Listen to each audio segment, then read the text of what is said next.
I want you to guess how much RR I gained from this game. Now, would your answer change if I told you I was on 89 RR Gold 3 before this game? If your answer is now plus 10 RR, you'd be completely correct, because that is exactly how much I gained for that game. Now, what about this game? How much RR do you think I gained for this? Now, let me give you a hint. I was on exactly 80 RR for this game. If you guessed 19, you'd once again be exactly correct. And one final time, I was on 81 RR, and how much did I gain? Plus 18.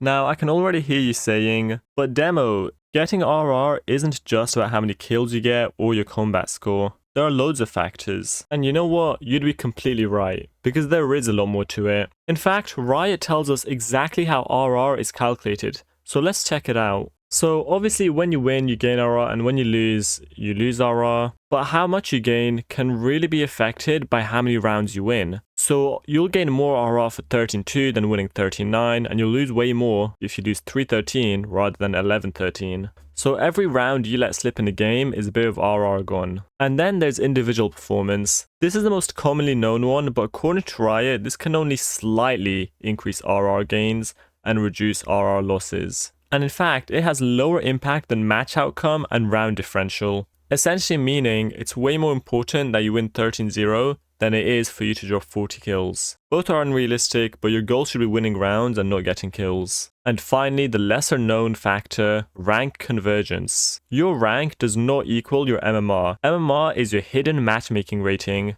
So essentially, if your rank is silver, but the game suspects you might be a way higher rank, they'll match you up with high rank opponents. And the same is true the other way around. If the game thinks you deserve a lower rank, they will give you lower rank opponents. Now, if your MMR is higher than your rank, you will gain higher RR gains. But if your MMR is lower than your rank, you will have smaller RR gains. According to Riot, all RR gained or lost is multiplied by convergence factor that attunes MMR to rank. There are a few other factors that rarely matter, such as when you're promoted and your MMR is way different to your actual rank, you could be double promoted. I'm pretty sure this only exists to get rid of smurfs, to make sure there's no Radiant smurf sitting in iron for too long or anything similar. And also, if you're in a party of 5, you could have a penalty of 0 to 90% of RR based on the rank of your party members. Now, how does this tie back into the games I showed you earlier? Let's take a look at the 15-13 win I had where I gained 10 RR. Now 10 is a diabolically low amount of RR, especially for having 184 combat score, but it makes a little bit more sense when you see the victory was only 15-13. That's about as slim as it gets. And at the end of the day,